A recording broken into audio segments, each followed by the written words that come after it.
Welcome, everyone. It's a great pleasure and an honor to welcome a colleague and friend. We work together at St. Cyril's Coptic Orthodox Theological College under the umbrella of the Sydney College of Divinity, Father Antonios Kaldas. Welcome, Father. Hi, Father Doru. It's a pleasure to be here with you. It's a tremendous opportunity for us, Orthodox, of two major branches of Orthodoxy, coming head to head, or that bears a very negative connotation in English. It's screen to screen, I think, today. Screen to screen, unless we scream and are completely zoomed out. Your phrase. Thank you very much, Father. It's such a pleasure, and I'm certain that at least Australian Orthodox viewers know you very well. But as my custom goes, when I meet for the first time within this context of the AIOCS conversations, a new guest, I would like to introduce you. So I preface our conversation by sharing my screen for those who know you, or perhaps think they know you, but perhaps they don't know you so well, or some people don't know you at all. Anyway, this is our world. It's complex, it's connected, and very much disconnected. This is the official profile of Father Antonios at St. Cyril's College, where he lectures in philosophy. We'll get immediately, or in a few minutes, to his formation, because as I like to call him, he is interdisciplinarity embodied. Father Antonios has a very rich, complex training, and his career illustrates it. But there you go. This is his official page at St. Cyril's College. We work together there, and we are involved in a number of projects, including more recently, we have found ourselves together as members of ISCAST, the Institute for the Study of Christianity in an Age of Science and Technology, given our interests in science and faith, apologetics, and so on. This is Father Antonios's blog, which is quite insightful, although I have noticed that your last post is not so recent, but I've been a bit lazy. The blog is updated in other parts. For instance, the About section, where people can learn more about you, Father. I found your insightful book, which I'm yet to read in its entirety, To Become One, an Orthodox Christian Guide to Engagement and Marriage, which shows another facet of Father Antonios, namely his quality and ministry as a shepherd of the church. This shows his pastoral interest. As a matter of fact, we will see immediately that Father Antonios is very much involved in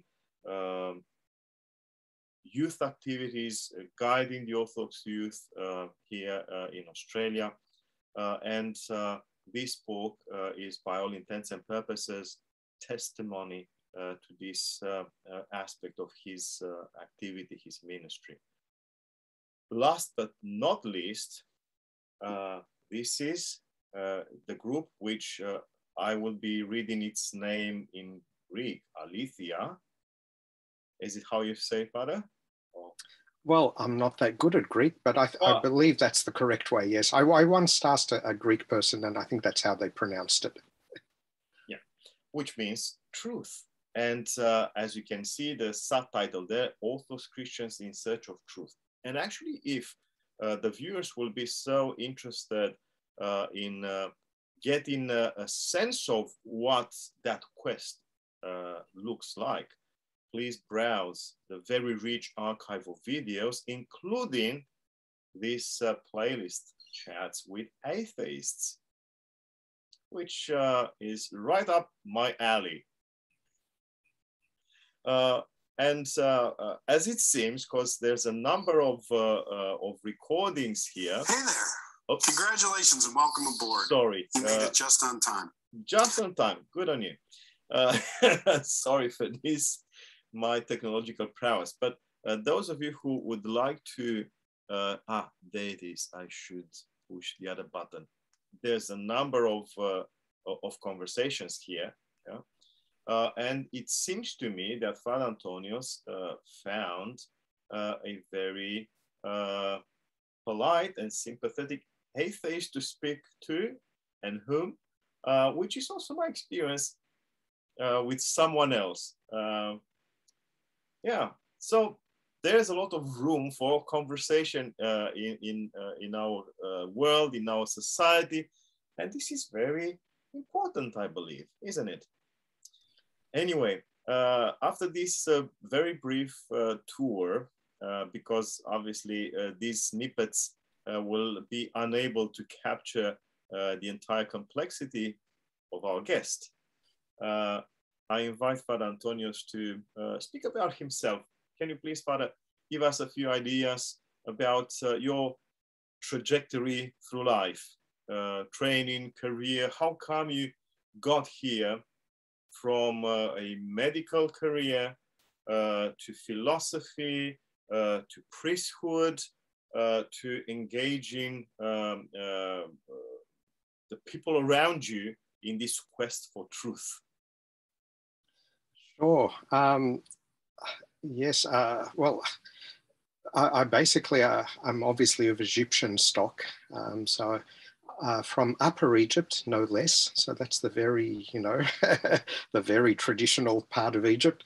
And my family came out to Sydney to escape from the Nasser regime and its nationalisation of private companies and so on. So my dad decided life was going to be too hard in Egypt. We came out in 1969. I was just 4 years old and grew up in the western suburbs of Sydney. Went on to study medicine and work as a doctor, mostly in the hospital system, but a little bit of time in various practices around Sydney. And I was on my way to specialising in palliative care when I was called to the priesthood in the Coptic Church. So I understand this is maybe not the way things are done in a lot of Orthodox churches, but in the Coptic Church, you don't choose to become a priest. It's not a path that one kind of embarks upon, but you're invited to the priesthood. And of course, you can say yes or no. Way, the yes. traditional way.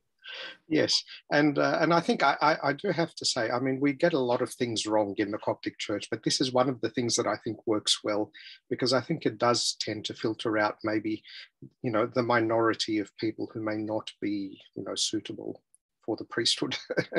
So they didn't ask me, they asked my wife, will you let your husband become a priest? And she, for some reason, said yes. So we decided to go ahead. And I was, after spending 40 days in a monastery in the deserts of Egypt, which was a beautiful experience, we came back to Australia, and I've been serving a parish in Mount Druitt, the Archangel Michael and St. Bishoy Church out there. Beautiful parish with such lovely, honest, decent people, I have to say. A lot of issues in Mount Druitt, a lot of social issues, but I have to say it has been, I feel honoured and genuinely privileged to serve such a nice community out there. About 5 years into that service, I was conscripted largely against my will to look after one of our Coptic schools, our K-12 schools, the one in Wattle Grove. So I had to become an administrator then for a little while, managed to escape that, and then after an interregnum was called back once again for another stint. But the really interesting stuff is about 10 years ago, of course, this is when the new atheists were becoming quite vocal and famous. And I happened to be in a bookshop browsing books and came across The God Delusion by Richard Dawkins. And I actually remember having a moment of doubt and wondering, should I pick this book up or not? What if I pick it up and it convinces me that my faith is wrong? What am I going to do? But I have always loved the idea of truth. I hope that doesn't sound too idealistic or soppy, but truth has always seemed to me the one thing that is genuinely, unconditionally worth pursuing. So I thought, if I put this down, I will be hiding from truth. And I picked it up and I read a few pages, and it only took me to read a few pages to realize that all my fears were totally unfounded. Look, there are some very good challenges to Christian faith and even to theism, but the God delusion is just not one of them. And a lot of the atheists that I've spoken to, they totally agree with that opinion. So I was reassured. And I started doing a bit more reading and investigating. And then one of the young people at our parish had also been reading and stuff. And we started up a bit of a conversation, and other people got involved. And we decided, you know what, let's have a meeting and get together all the people who are interested in these kinds of questions, just so we can discuss them. And that's how the group Aletheia started. I think it was 2011 from memory, if I've got that correctly. And we publicized our meetings, and atheists started turning up. And we actually have a group in Western Sydney called the Western Sydney Freethinkers. And Peter Bowditch, who I did that series of chats with, was involved with them. That's how I got to know him. And we had one evening where we invited an atheist and a young earth creationist and a scientist. And we had a discussion about, the Big Bang Theory and evolution and, creationism and all that sort of stuff. And a whole group of these freethinkers turned up. They just, they saw us on Facebook, and I think they came to, heckle and laugh at the silly Christians and all the stupidity that, they're going to spout and so on. And by the end of the night, we were firm friends, like all of our group and their group. We just became very good friends. And Peter actually wrote a little article, I think on Yahoo 7. He had a little sort of thing where he does articles about the surprising experience. We went to this Christian church. We expected them to all be, cultists and fanatics. What we found was open minds. What we found was genuine discussion, And I think that's kind of the model that we've tried to pursue. That we're not there to kind of lecture other people. We're not going in there to prove that we're right. It is a genuine search for truth.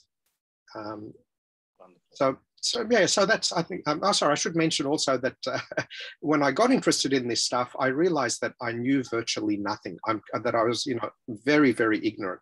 Sure, I knew a bit of medicine and I've read a few books here and there. But I realized just how ignorant I was. So I went back to university. I almost went and studied cosmology and astronomy, but changed my mind when I realized that science itself depends on a kind of a philosophy of science. So I thought I'd better go and study philosophy first. And I fell in love. It's just such a fascinating area to be involved in. So I ended up completely. I was about to interrupt you before. Yeah, please do. Yeah, because you skipped some important bits of of your biography. From priesthood, we found ourselves talking about Aletheia, which is, of course, the natural, addition or effect of your ministry with the youth in the parish. But yes, Father Antonios also is a trained philosopher with a PhD in a domain which is actually cutting edge. And before we return to the group and its activities, I would actually want to hear more about your doctoral studies and the thesis that crown those studies. Sure. Yeah. My problem is I have I'm too curious. So there are so many areas I would love to, delve into, but doing a thesis was just such a privilege to be able to take one question and just dig as deeply as you possibly can. So my doctoral thesis was about the question of the relationship between attention and consciousness. And I know most people, when I say that, they probably think of New Age and spirituality and crystals and meditation. That's not what it is at all. There is this question in philosophy and in cognitive science about the nature of consciousness. And consciousness here just means the fact that you know that you are experiencing what you are experiencing at the moment. So, we could set up a camera which would receive the same visual information that your eyes receive, and maybe even record it and maybe even process it. But the camera does not know, there's nothing it feels like to be seeing, if we can call it seeing, receiving that visual information. But a human being, of course, there is something it is like to see something or smell something or hear something. And that's phenomenal consciousness is sort of the term that generally is used. And it's a famous philosopher from Australia, actually, David Chalmers, coined the term the hard problem of consciousness, which is, can we explain why it is, this difference between me and a camera or a computer? Can we explain it by understanding how the brain works? So this is the idea of reductionism, right? We have this experience, but that should reduce to psychology, which should reduce to physiology, which should reduce to chemistry, which ultimately reduces to physics, right? We reduce everything and we've explained everything. Turns out you can't do that with consciousness. We certainly have not succeeded in doing that so far. And increasingly in recent decades, the cutting edge thinkers in this field are beginning to argue it's not that we haven't been able to reduce it. It may not be reducible. It simply may not be reducible. We are missing something. Sorry to interrupt you, Father. That's an amazing conclusion, and I hope it gets more and more confirmations. It reminds me of a book I read some years ago by Penrose, Roger Penrose, who was well, as we know, he tried to combine somehow cognitive sciences, IT, and mathematics and physics, and he pointed out the fact, in a similar fashion, but from a different angle, that we might find, perhaps one day, the final algorithm of reality of the universe. But even when we will do that, we will be unable to process it. So it is very likely that even if we stumble on it, we might not even realize that we did that. So what you just said reminds me of that conviction. I don't know if Penrose maintains that conviction to this day, but sounds very interesting. In other words, it both in terms of the philosophy of the mind and the philosophy of the cosmos, somehow there are voices that lead us to contemplate the mystery of existence. Yes, yeah, no, absolutely. And of course, I mean, there have been philosophers, there's a school of thought called idealism, which I'm sure you've come across, Bishop Berkeley and so on in the early modern period, which, and in the modern, in modern times, the Matrix, the movie, the Matrix, we experience the world, but really we're not experiencing the world. What we're experiencing is our own experiences of the world. The common example given is there's no such thing as the color red out there in the world. There are just different frequencies of electromagnetic radiation. That experience of a color and redness is something that only happens in our minds. And that raises the question then of, in the modern world, we've come often to think in a very materialistic way, that matter is where you start, and from that you build minds. But people have questioned whether it's not the other way around. Maybe mind is the thing that's at the heart of reality. And from that, in some sense, comes what we call the material world. So it's one of those areas where I think, I sometimes say, I feel in terms of understanding consciousness and mind, we're pretty much like just at the stage of maybe, I don't know, maybe Aristotle kind of thing in terms of physics, right? Where, he kind of had a glimmer of what needed to be known, but he got a lot of stuff wrong and he didn't really understand what was going on because it was long before Newton, let alone, Einstein or Bohr or any of them.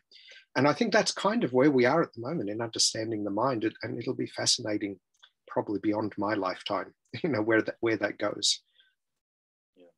To go further and extrapolate the mind and body issue for cosmology. Well, actually, there are some. Thankfully, there are some adventurers working in that area. There's a physicist, Henry Stapp, who does a lot of good work in that area, showing that, as you said earlier, the ultimate reality is the mind. It's not the gross whatever matter of the universe or coarse matter of the universe, and so there are perspectives and perspectives. It's fascinating project. And what are your conclusions, Father, after doing your research when you concluded your dissertation? What have you found, and can your findings be deployed, utilized, for instance, in this very strange zoo called Science and Faith? Yeah, well, I mean, in the best traditions of philosophy, the final conclusion of my thesis was, it depends. On the perspective? So I was looking at the relationship between attention, when we attend to something, and being conscious of something. And yeah, basically my conclusion was, it depends on what you mean by attention, because there's a lot of different things, and what you mean by consciousness. And there's, depending on what you choose there are different answers. But I think one of the things that it opened my eyes to is another strand in current philosophy of mind, which is a kind of a holistic approach to understanding mind. So it's this idea that the mind is not just something the brain does, but in fact, the body participates in the process of thinking, the environment, even the culture, even the society around us. So, I mean, if we think, memory as an example of something the mind does. Now, I do keep some things in my brain. I store them in my brain, but I store a lot more things, I think, nowadays on my smartphone, or even, we can go much further back in my library, right? I don't remember everything in every book that I've got in my library, but that's kind of where I store things. So there is a very real sense in which the process of cognition, the process of thought, things like memory, calculation, sensation, it's not just the brain. It's embodied and it's embedded in an environment. So I recently actually did a talk that's going to be published in a conference proceedings, looking at this approach to understanding human thought and how it actually is kind of embodied in Orthodox liturgy. Because when we go to church, of course, Father, as you know, when we go to church, we don't just stand there and think prayers to God, right? We bow and we smell incense and we light candles and look at icons and we exchange, a kiss of peace. Like the body is very heavily involved in the prayer. And we do it as a community, and it's really important. Of course, we're missing out on that, sadly, now with lockdown. But, that community, that being together, that sense of being part of a tradition that stretches through centuries and centuries, all of that is kind of seen My supervisor describes it as the spider's web and the spider, right? So the brain is the spider, and then, the body and the environment and so on is the web. And he argues that you can't really say they are two separate things. They're really a single mechanism, a single organism. The web becomes a sensory organ of the spider. It's virtually part of his body. And that holistic view of not sort of dividing as we tend to in modern thought, splitting things off into little categories. That idea of seeing it in a holistic way, I think is a fascinating way, which I feel, often in religion, I think people have known that intuitively forever, but it's interesting that we're now kind of understanding, the scientific and philosophical underpinnings of why that actually works so well. And that's actually very significant in terms of bridging various worlds, like the world of the religious experience, spirituality, mystical experiences, and also the more common world, although no less exotic, of the sciences and technology and so on and so forth. And I believe that what you found through your research, your quest for truth, is actually what most of us desire to achieve, to discover this integrative matrix. Oops, hopefully people won't think of the movie, where things converge rather than being separated.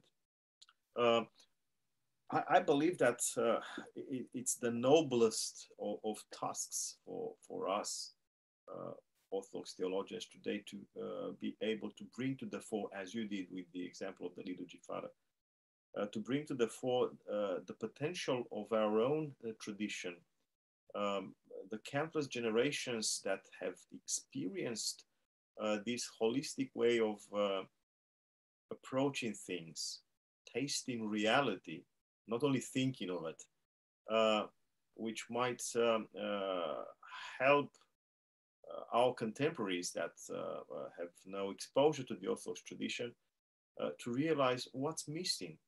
One of the topics that become more and more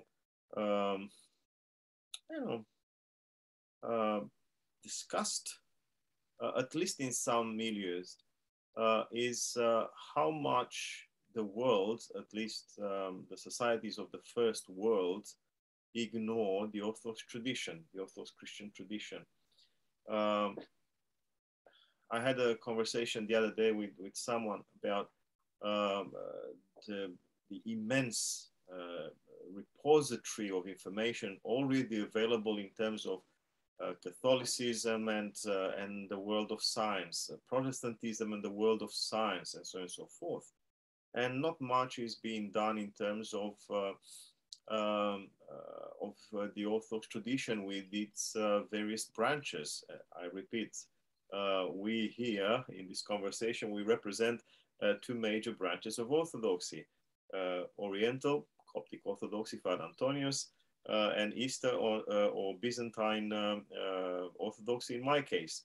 But we have, despite whatever elements in history have determined the alienation of these branches, we share in common a treasury of good things, including the same kind of liturgical mentality which integrates all things. And I believe that this is something to be further mined, explored, mapped, and brought to the fore in a cogent way, so that people understand that regardless of how we might look to the eyes of others, we are a very important partner to talk to, partner of conversation. And what you just said, I think, resonates with many people. I have talked, and I'm certain you did too, with people from all sorts of walks of life. Sorry.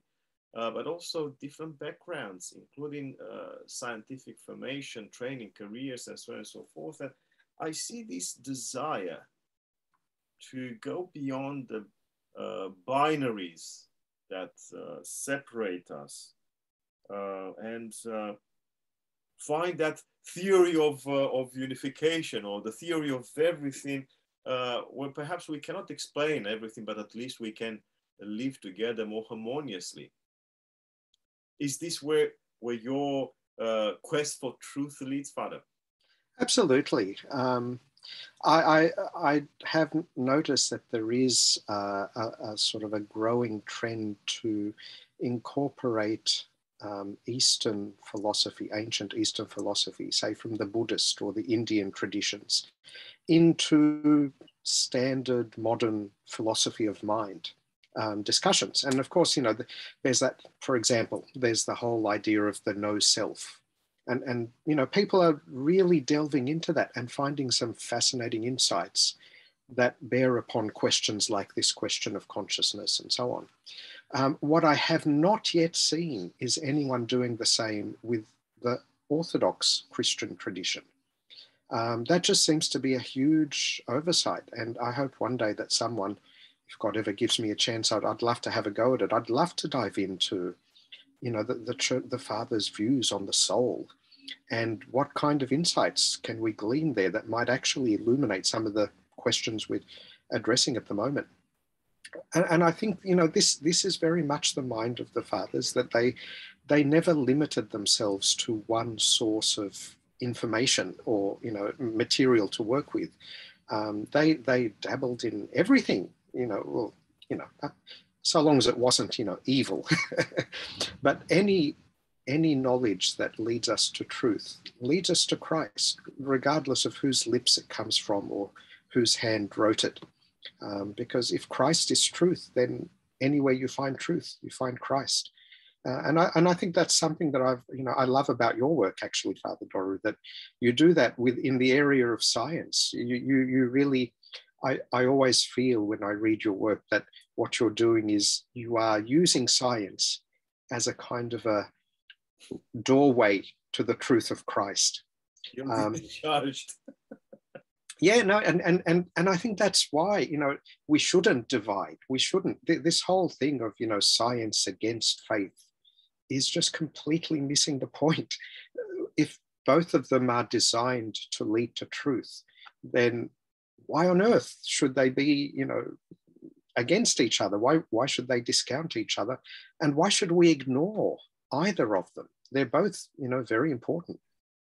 Yeah, and I think the same criticism, Father, goes both ways, because on the one hand, there's this positivist stance of many people today who have not much in common with the scientific culture of our age, but they are positivists who simply dismiss us. You have no word, you have nothing to say, it's all myths and stories and fairy tales and all that. So that's a blatant misunderstanding of what we stand for, at least we Orthodox. On the other hand, there's this incapacity of many of our sisters and brothers in the Orthodox tradition who have lost an interest in the scientific culture of our age and believe that they can simply function by default in the ivory tower of tradition. And I think both extremes are very dangerous, because to use an analogy or to borrow an analogy from your previous topic, what's a human being without a body, or what's a human being without a soul? Yeah. So even if we go by this simple anthropology of soul and body, regardless of what else we might attach to it, a human being is both, and we cannot separate the soul from the body. without consequences for both. Usually that's called death, but culturally, I don't know how it's called. And I believe that the work that you do, the work we do, is very important. Father, you were telling me earlier, before we began this recording, about a book that you are working on currently, a book on Christian apologetics for this age. But, and that's the part that actually interests me, an apologetic, a modern apologetic that draws on traditional patterns. Before I give you the floor, I have to explain my point, why that part interests me. It's because of my conviction that in many ways, we contemporary Orthodox have lost touch with the actual tradition, our tradition. We speak of it. We speak of the fathers of the church. We revere them. We celebrate their name and achievements and so on and so forth, but we don't learn from them. This is why I think it's so important, your approach, writing an apologetic for these days, for the people that are alive now and in need of guidance, but drawing on traditional patterns. Can you disclose more of your project, Father, please? Sure, and it's still in relatively early stages, so I'm really not sure where it's going to end up. But I feel we have a need for an apologetic because, and I'm sure you see the same thing, Father, a lot of the young people in the church that I speak to have a lot of questions. And as you said, the culture around us is constantly, kind of disparaging, I suppose, faith. It's almost like you've got something wrong with you. The very title of Richard Dawkins' book, The God Delusion, as if faith is a mental illness. So there's a lot of questions. And maybe 50 or 100 years ago, the standard response was, don't ask questions because that means your faith is weak. Have faith. And of course, you can't do that now. And I don't know if it was ever a good idea to do that in the first place. So we have to have some kind of response. I actually don't like the word apologetics, I have to tell you. And I wish I could replace it, but it's too late. Because obviously it comes from the Greek, apologeia, which was in a sort of a combative context of lawyers arguing a case or rhetors arguing a case. And the goal there was to win the debate, to win the argument. And I don't think that's a good goal for the Christian to approach these kinds of questions with. Rather, we should be looking for the truth. And maybe we're wrong about some things. I've changed my mind on some things over the years because I've learned that I was mistaken in what I thought before. So I think that's the project. How do we look for truth in an effective sort of way? And the value then of the tradition, the value of particularly going back and looking at the early Christian apologists of the first couple of centuries of Christianity, is they really approached the questions of their time, certainly to some extent with the rhetoric of their time. And sometimes when we read what they write, I don't think we should copy their style sometimes because they were occasionally rather impolite, let us put it that way. I don't think we should copy that. But their insistence that truth is Christ wherever you find it, their use of all kinds of even non-Christian material to reveal the reality of the God who is so much bigger than our minds can grasp. And I think this is one of the things that would make an authentically traditional Eastern Christian approach, is that we do have that apophatic tradition.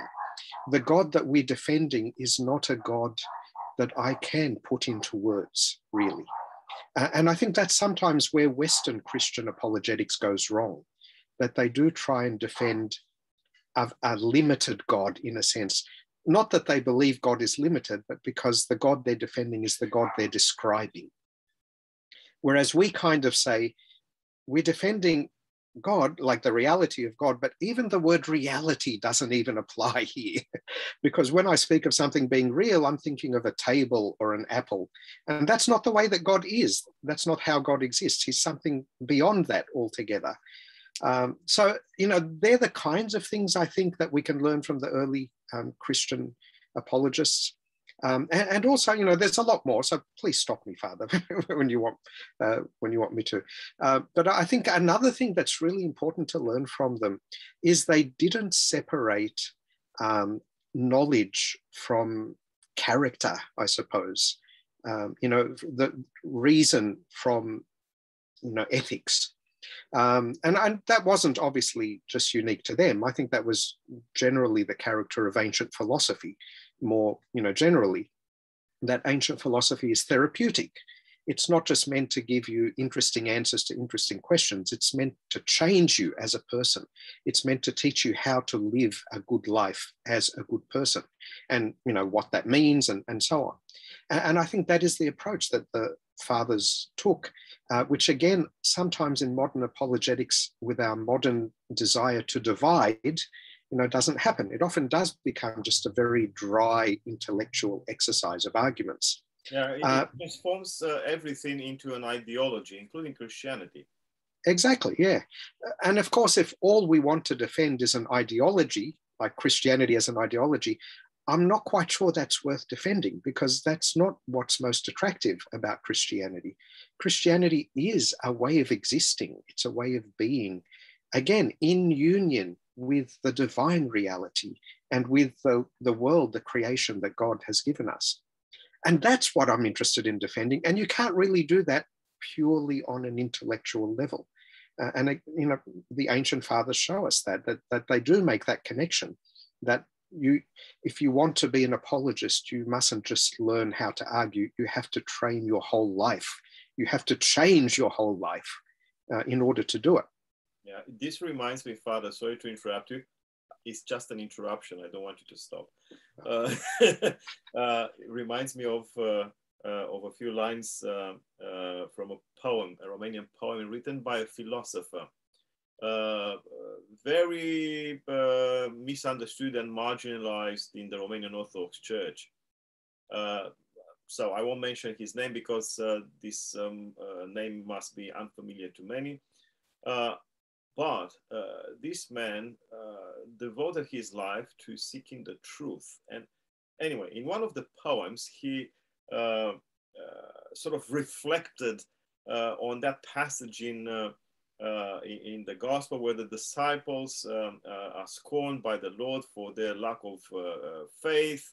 They didn't have faith, not even as the grain of mustard or something.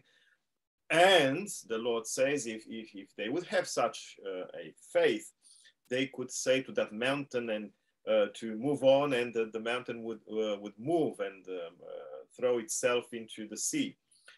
This philosopher poet said, "Well, yes, I can understand the topic, the problem, but struggling through life, grappling with ideas and challenges and life itself, at the end I realized that the actual question is, where's the mountain?"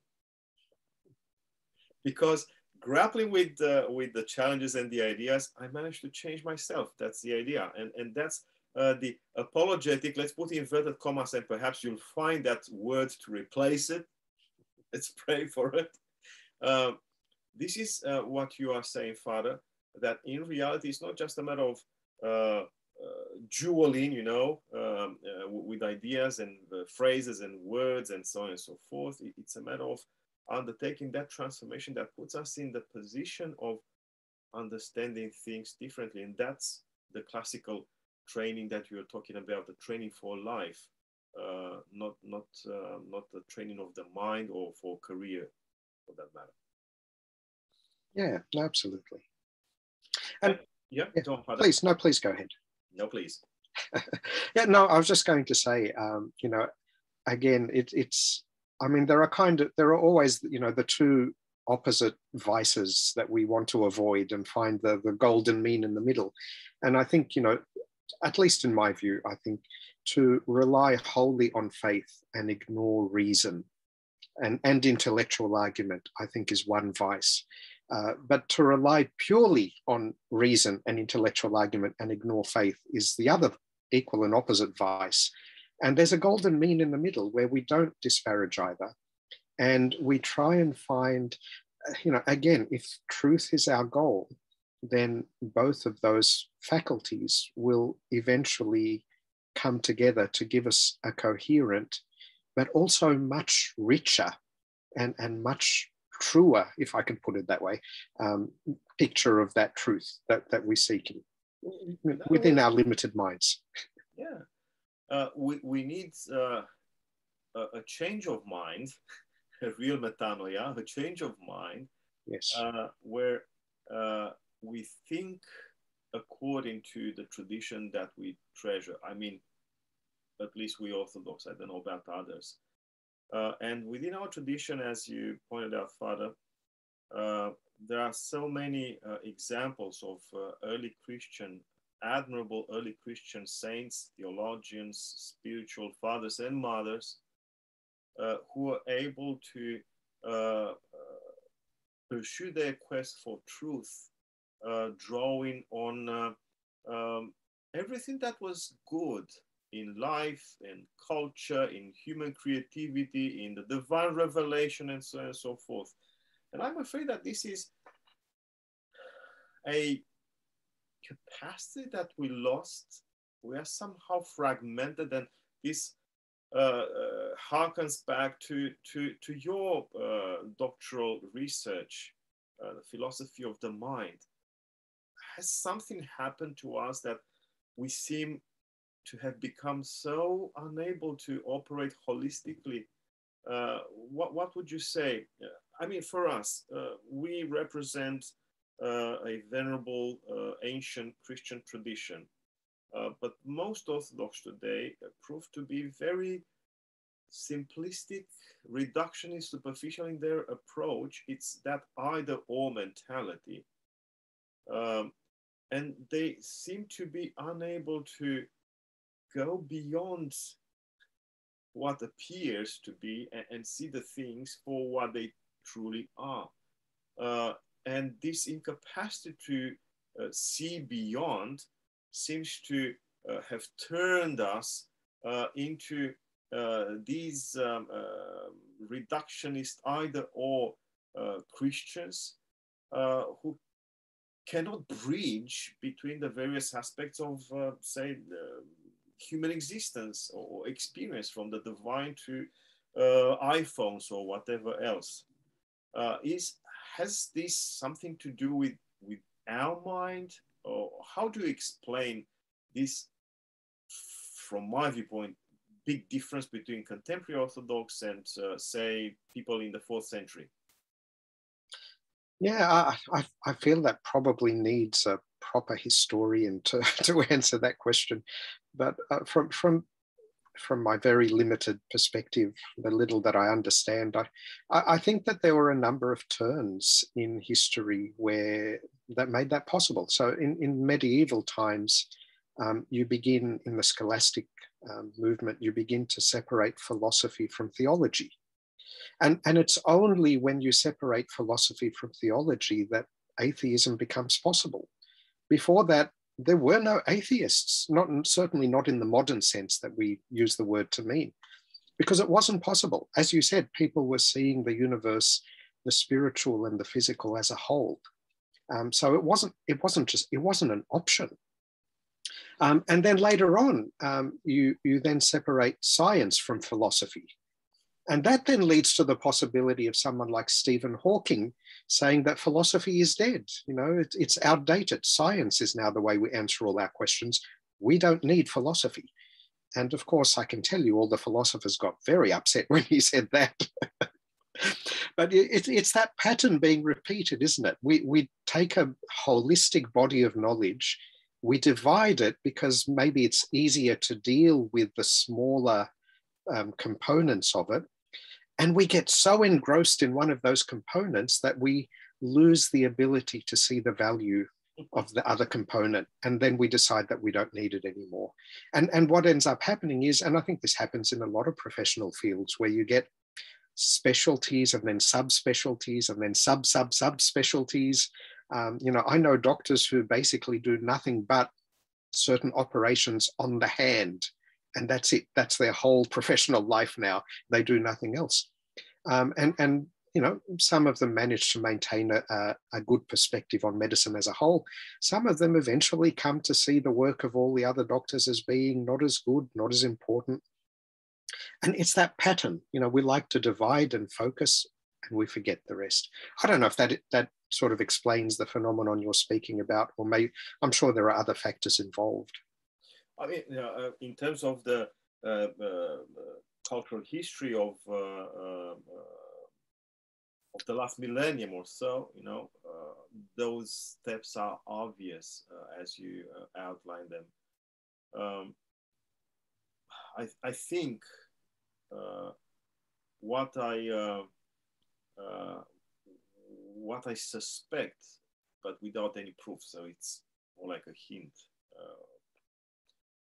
is that our mind works differently as a result of all that cultural evolution. 1,000 years might not be a big span of time compared to the scale of the universe, but it's a huge span of time in terms of us people. Does culture influence us? Does this history of historical divisions impact somehow our mind, the way we think? And it's not just what I try to say is that I suspect that it's not only a matter of education and cultural conditioning. It has become somehow part and parcel of our psyche, of our mind. Yeah, maybe this isn't the best topic to address. But I think that there should be something undertaken, some research, in order to see how the mind responds to the evolution of ideas. Does that evolution, does that history have any impact on the mind, on the way we actually feel and think and process things? I suspect it does, but perhaps it's a topic for another time. But as a seeker of truth, which is an undertaking that you share with many, I noticed, through at least through the Aletheia group, I dare to ask you: do you have hopes for our world? Is there a hope that we'll wake up and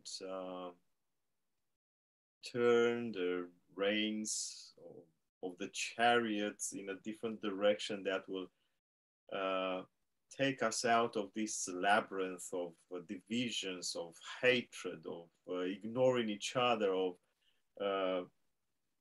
despising each other, and so on and so forth? I mean, in terms of science, faith, people of some faith conviction, and atheists. I'm afraid I'm afflicted by optimism, Father. That's good. Which is, I mean, I don't know, if you're a seeker of truth, then sometimes it's not so good because it can make you miss the truth.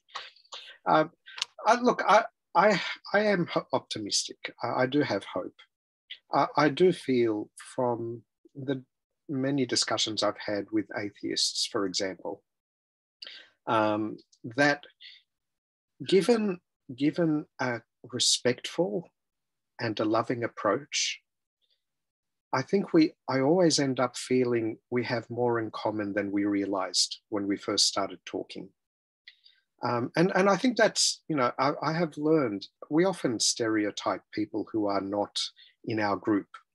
And I think in the church, atheists are often stereotyped as being, selfish, greedy, arrogant, self-seekers, and so on.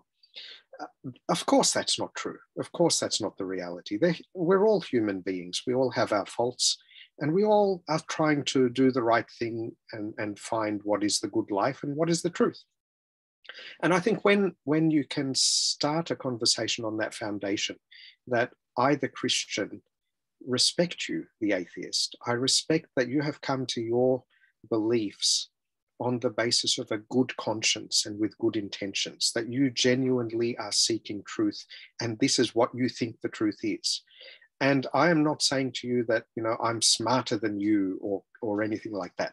But let's, rather than, you said, head to head, rather than being head to head and face to face, let's instead be shoulder to shoulder, side by side, both of us looking towards truth, and both of us willing to surrender our preconceptions in order to gain that truth. Let's see if we can help each other out. And you can make a lot of progress that way. I've learned a lot by doing that. And I never try to, convert an atheist and make them, become Christian. So, that's never been the goal. But what I think has often happened in those discussions is that an atheist came in thinking that the Christian is just a fanatic and, stupid and all those things, and came out with a renewed appreciation and maybe even, I dare to hope, a respect that the Christian holds their beliefs for very good reasons, maybe even equally good to the atheist's reasons, even if they don't agree with them, even if they still think I'm wrong. But the one thing they can't say is, you're just stupid, or, you don't have a good reason for it. So I feel, having said that optimistic sort of note, I look around me at the world today and I see people, just not listening to each other and increasingly becoming more and more isolated in their thoughts, in their little echo chambers and epistemic bubbles and all the things they call them. That maybe tempers the hope a little bit. But I don't think that's sustainable. I don't feel that can go on forever, because if it does, I think we're just going to end up killing each other, and that'll be the end of it. And I think long before we get there, people, I hope, will come to realize, I hope it doesn't take another Second World War or another Holocaust or something to make us realize it. But we need each other. None of us can afford to do without the others in this world. I don't know what it'll take to make us all, appreciate that and act on it. Well, I am certain that what you, Father, and the Aletheia group are not just seeking, but also accomplishing is actually to lay a foundation for this respectful conversation with people of other convictions. And as you said, after all, it's not a matter of winning a game. It's not a zero-sum game, to use some game theory concepts. Perhaps it's, and let's continue with this one, it's a matter of going for a non-zero-sum game where we all win insofar as we all seek the truth. Even if that takes the effort and the pain of reconsidering our own convictions, positions, and so on and so forth. Thank you very much for this optimistic, realistic note, Father. It has been such a pleasure and a joy to listen to you, to converse with you. And I hope that we can return to share further thoughts at some point. Thank you so much, Father, for inviting me. I've enjoyed our chat tremendously. And God bless the wonderful work that you're doing. And may you keep going from strength to strength. Thank you. You too.